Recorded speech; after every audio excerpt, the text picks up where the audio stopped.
हम सब अपने आसपास इतनी सारी गलत फहमियों का जाल बुन लेते हैं कि एक टाइम के बाद हम तक सच की रोशनी पहुंच ही नहीं पाती। हम अपने मन में अपनी और दूसरों की ऐसी इमेज बना लेते हैं कि जो कई बार सच्ची ना होकर भी हमारे लिए दुनिया का सबसे बड़ा सच बन जाती है। इस अज्ञान से हमारा मन और बुद्धि दोनों ही ढक जाते हैं।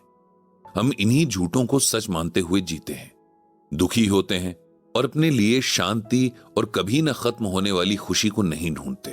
ढूंढेंगे भी तब जब हमें समझ आएगा कि हम अंधेरे में जी रहे हैं। श्रीमद् भगवद गीता उस सूरज की तरह है जो हमारे चारों तरफ फैले भ्रम और अज्ञान के इन अंधेरों को काटकर ज्ञान और समझ की ऐसी रोशनी फैला देती है कि हमें अपना और अपने जीवन का असली मतलब और मकसद दोनों समझ आ जाते हैं।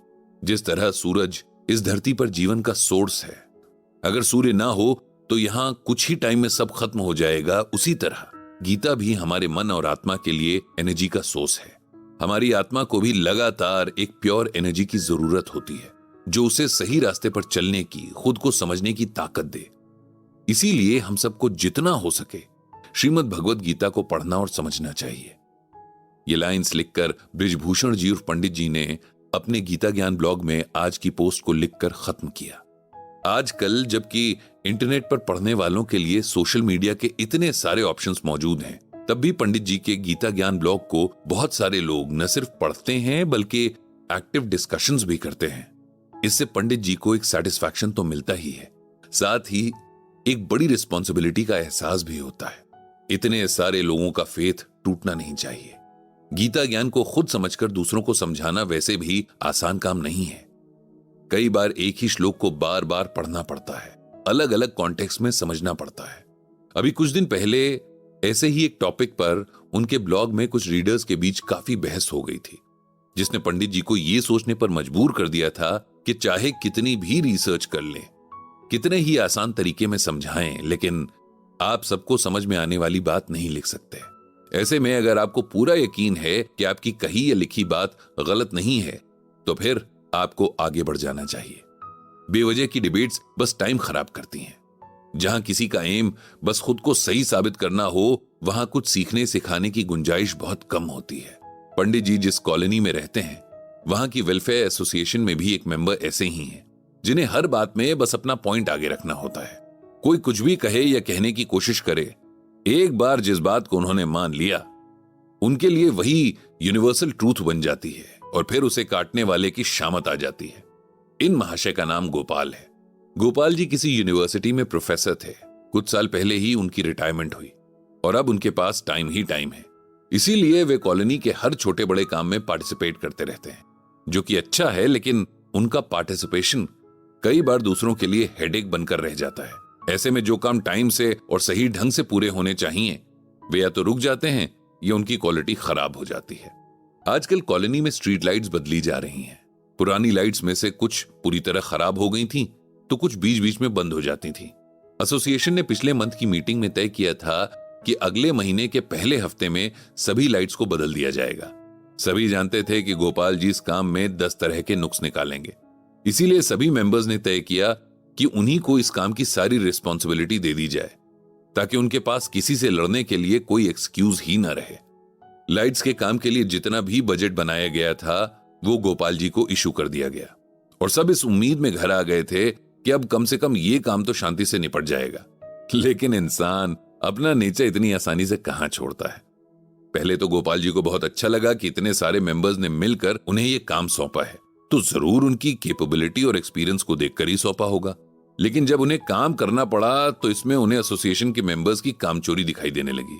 उनकी साजिश समझ आने लगी कि कैसे सबने अपना काम उनके सर पर थोप दिया। जब एक लिमिटेड बजट में कोई काम करना होता है, तब मार्केट में 10 जगह बार्गेनिंग करनी पड़ती है, इधर उधर भटकना पड़ता है, लेबर्स के साथ डील करना पड़ता है, बहुत परेशानियां उठानी पड़ती हैं। इस सब का अंदाजा गोपाल जी को नहीं था। उन्हें तो अब तक बस दूसरों के कामों में नुक्स निकालने की आदत थी। अब अपने सर से ये बला टालने के लिए गोपाल जी सुबह सुबह ही एसोसिएशन के प्रेसिडेंट मेहता जी के यहां पहुंच गए और अब तक का सारा हिसाब किताब उनके सामने पटक कर लड़ने लगे। कहने लगे कि आप लोगों ने सिर्फ परेशान करने के लिए मुझे एक काम दिया था, वगैरह वगैरह। मेहता जी पहले तो शांति से सब सुनते रहे, लेकिन फिर उनका भी पेशेंस खत्म हो गया। उन्होंने भी गोपाल जी को जवाब देना शुरू कर दिया। इस तरह धीरे धीरे वहां एक अच्छा खासा तमाशा खड़ा हो गया। कॉलोनी के लोग जमा होने लगे और जिनको भी गोपाल जी से परेशानी थी उन्हें तो अच्छा मौका मिल गया पुराने हिसाब चुकाने का। फिर क्या था, गोपाल जी अपने सर की मुसीबत उतारने गए थे, अच्छा खासा झगड़ा करके आ गए। शाम को गोपाल जी सीधे पंडित जी के पास अपना दुखड़ा रोने पहुंच गए कि कैसे कॉलोनी के लोग इनके खिलाफ खड़े हो गए और उन्हें ऐसे अलग थलग कर दिया जैसे वो बहुत बड़े क्रिमिनल हों। पंडित जी गोपाल जी के बारे में बहुत अच्छे से जानते थे। उन्हें पता था कि यहां भी गलती गोपाल जी की ही ज्यादा होगी, लेकिन उन्हें यह बात कहने का मतलब अपने ही पैर पर कुल्हाड़ी मारने जैसा था। पंडित जी ये भी जानते थे कि गोपाल जी को अपनी नॉलेज और एक्सपीरियंस का इतना घमंड था कि उन्हें कुछ समझाया भी नहीं जा सकता था।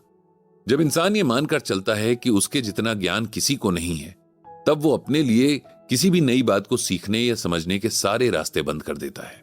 लेकिन जब गोपाल जी बात करने आए ही थे, तब पंडित जी को कुछ कहना तो था ही, इसीलिए उन्होंने बहुत सोच समझकर अपनी बात करनी शुरू की।